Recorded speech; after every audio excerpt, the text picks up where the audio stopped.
Just like in, what's the movie I'm thinking of? Poltergeist. Yes, exactly. This is some poltergeist shit. Yes. They're here. On September 9th, 1933, there was a man named Francis Grace who was staying at that hotel. He was gunned down by his stalker, ex-former nurse girlfriend, Frida. When the cops were called, she very dramatically said she was drinking a bottle of poison that she brought with her and then passes out. Turns out she didn't bring enough to actually kill her. She just liked a good show. But I get it. she later said that they met in San Francisco and he sexually assaulted her. He drugged her. He raped her. And then he forced her to have an abortion. So this was her. She moved to Santa Cruz to watch him. And then she waited for the right moment. And then she shot him and killed him. And then she smashed his balls and burned him and threw him in the river. She was acquitted of his murder. The jury believed that she had a right to do it. Damn. And she supposedly haunts the hotel to this day. One of our creeps we're going to be talking about, it used to be kind of a sleazy hotel. Now it's really nice. It's a nice elderly facility, but he used to live there. Okay. But why would she haunt the hotel? She got away with it.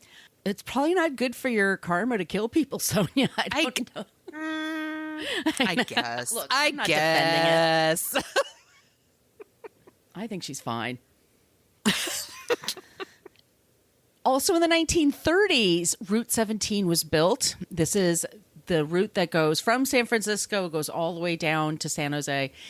I don't know how you feel when you drive Route 17. Route 17 is a very windy road. Yes, it makes me want to puke. Actually, people are terrified. I forgot to mention this. I had a client that was based in Watsonville, which is a town that's nearby. And the one thing, when I was 18, 19, 20 years old, high as a kite, I would be driving up that mountain. I didn't think twice about it. Mm-hmm. Me as an adult now, whenever I have to go out there, I'm like white knuckling it. It's because when you're young, you think you'll live forever. You do. When you're older, you hear all the stories. There are so many car crashes on this thing. It's a super, very, very creepy place. In 1946, a 4-year-old Jerry Garcia from the Grateful Dead, he was on vacation in Santa Cruz with his family, and he was helping his older brother chop wood, which is what all 4-year-olds should be doing. Totally normal. What could go wrong? Welp, Jerry's middle right finger wound up being cut off by his brother, and they were out in the middle of Santa Cruz, and his father had to put it on ice and drive the kid to the nearest hospital. So they went down Route 17. Like that it took a long time. So Jerry lost middle part of his finger, and he claims, first of all, he said he used to love it because he could scare the other kids with it. He would just use it. Like he used it as as a weapon. It was his thing to be cool. But he said it actually made his guitar playing better. I heard that middle finger still haunts the hotels of Santa Cruz. The priest's balls and the middle finger.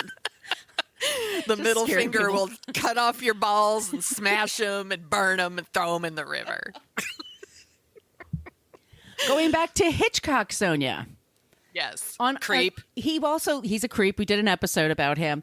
He used to have a house up in the mountains. That was his summer place. That was his vacation spot. On August 18, 1961, I don't know if you've heard about this, the town of Capitola was visited by thousands of birds. Real birds, Sonia. I never have heard this. Okay, so this is 2 years before the movie The Birds come out. He is working on something called The Birds. Okay? We mentioned the fog before. It was a very foggy night. 2 or 3 o'clock in the morning, thousands of birds got sick, got disoriented because they ate some weird fish. They were flying over. They became disoriented and started crashing into homes, crashing into buildings, crashing into cars, and crashing on the ground. Like just birds just dropping from the sky. And throwing up the fish that they ate that got them sick in the first place. So it was disgusting. That is really fucking gross. This is a real thing that happened. I have a link in the show notes. It's bananas, and they were called sooty shearwaters. I was guessing that these birds heard about an open casting call and that they were coming. They're like, I'm going to be a star. I've got my headshot. Poor birds. Poor birdies. Oh. 1965, UCSC opens. This is the University of Santa Cruz, as I said, and that completely changes because all of a sudden they have to have home, housing and all this other crap. There's LSD. It's the 60s. 1967, Ronald Reagan becomes governor of California. Whee! Yeah. Good times and nothing ever bad happened again. Nothing under his watch. Everything was great. He had a problem with empathy and said this and was told this by people said this who knew him very well and liked him, but he wasn't exactly someone that was into mental health, understanding of mental health, didn't really seem to care about it at all, even though in the 80s his accountant lost both of his sons. They both had mental illness. One killed himself and one killed somebody else. Oh, my God. In the 1960s, he saw all of these hospitals that were going for people who were criminally insane or people who had mental illness and needed to be treated. And he's like, well, how much does that shit cost? And started cutting the state funding. Yes. And so what starts happening is there used to be a place you could take people if they had a psychotic breakdown. And let me say this, because mental health runs in my family, people with mental health issues. They're not all killers. Of course not. But they're people that need help. They're people that are ill and they need help. Yes. And they need a place to go where they can be safe, for themselves. Yes. Much less the population around them. And Reagan's like, fuck that. We're going to start cutting that shit right now. That sounds expensive. Forget it. We don't have money for that. This is happening in the 60s when he's the governor. Okay? Yeah. What's also happening? Drugs, LSD, marijuana. There's all kinds of things that are happening in the culture. People are getting a little freaky deaky. Yeah. Now we're going to get into the 1970s. Let's take a quick break and then we'll go into our 70s creeps.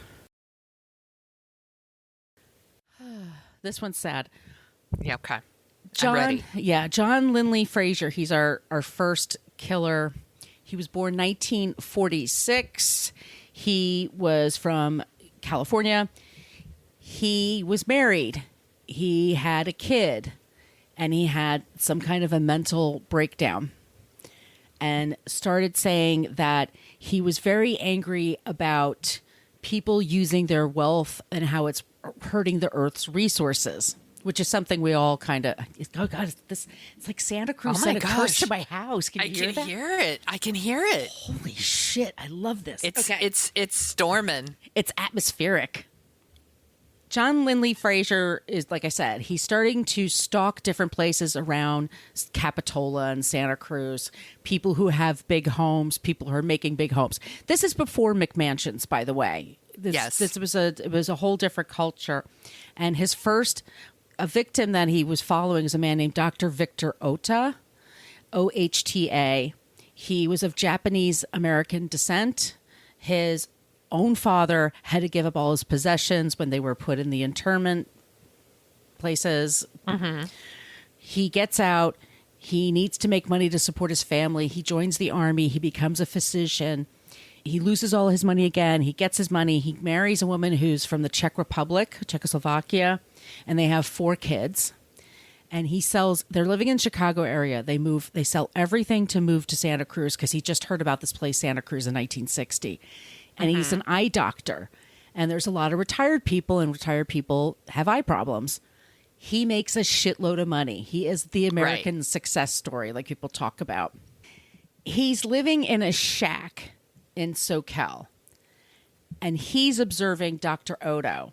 And Dr. Odo has this huge house. He has a Rolls Royce. He has all the things that are status symbols and say success. Mm-hmm. He and his wife build a home for themselves with a Japanese influence. He doesn't take one tree away, but he does build a road to get to his house. Mm-hmm. It's worth $200,000 in 1970. It's millions. It's millions now. Millions. Yeah. This guy thinks that he's raping the earth and he's causing all this damage. So he decides one day he goes to the house, and Dr. Oto's there with his wife and two of his sons, who are 12 and 11, and then his secretary just happened to be there, who dropped off one of the sons from school. A few hours later, the police go up to his house because they notice it's on fire. The house is on fire. And when the police go to the house and they look in the pool, the whole family and this woman are in the pool. The oldest woman is lying on the bottom of the pool. They'd all been shot in the head.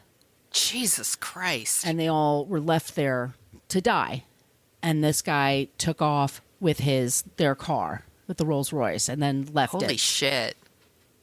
He left also behind some tarot cards and said, "World War III will begin now."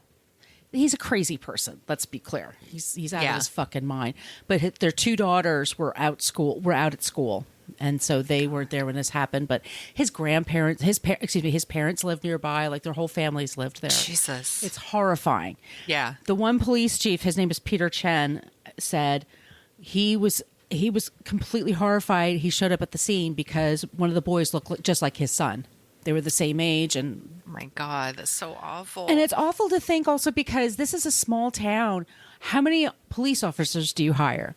What kind of skills do they have? What kind of crimes do you have? How do you make this happen? They probably don't see stuff like this. No, it's completely horrifying. It's completely beyond the pale. Yes. So they arrest him pretty quickly. Fraser shows up in court and he's just mouthing off and he thinks he's going to be a star like Charles Manson the year before. And he decides his big move is when he goes to trial is he's going to shave half of his head. So one half is long hair and the other half is bald. He also shaves his eyebrows on that side. It's a fucking terrifying sight. He gets convicted. He gets sent to prison. We should say also, I think it's in 72 or 73 where California got rid of the death penalty. So anybody that was given the death penalty, they were then put on life without parole. So he's found guilty of the murders and of crimes against fashion, I assume, for shaving his head and eyebrow. We don't allow that here in California. No. It's not cool. He is arrested. He eventually dies by suicide in 2009. Unfortunately, also 2009. Dude lived for a long time 60s. And was still like, wow. To be like, it's not like he got convicted and then was quickly like, I can't do this time. I'm out of here. He served time for like a really long time and then was like, that's enough. Yeah. All right. Also sad to say, so they had the two daughters. One was 18, one was 15. The 18-year-old was already married, but then she got divorced. The whole thing upset everybody. The doctor's mother committed suicide. She was in her 80s. She died by suicide. And the daughter, Tara, she died 7 years after the crime. Her sister, Lark, is still alive. Oh, my God. But it cast the shadow over the whole family. Yeah. And that's Jesus. So that's 1970, October of 1970. Then we go to our next creep, and it's Herbert William Mullen. He's born in Salinas, California, 1947. Handsome as anything, very popular. He was the big man on campus. He played football. He was going to go to college and do all kinds of things. And then right after high school, one of his best friends dies in a car accident close to Route 17. And supposedly this was his psychotic break. And after that, he's in and out of mental institutions. He goes for a while, then they bring him back. He checks himself in and checks himself out. His family tries to check him in. He's saying crazy things. He's talking about wacky things. He wants also to kill, and he keeps talking about it, and there's just no way that people can help him. He also thought that because his birthday was April 18th, which is the same day as the San Francisco earthquake in 1906, that he could prevent earthquakes from happening again. that he could commit these acts and then that would stop earthquakes.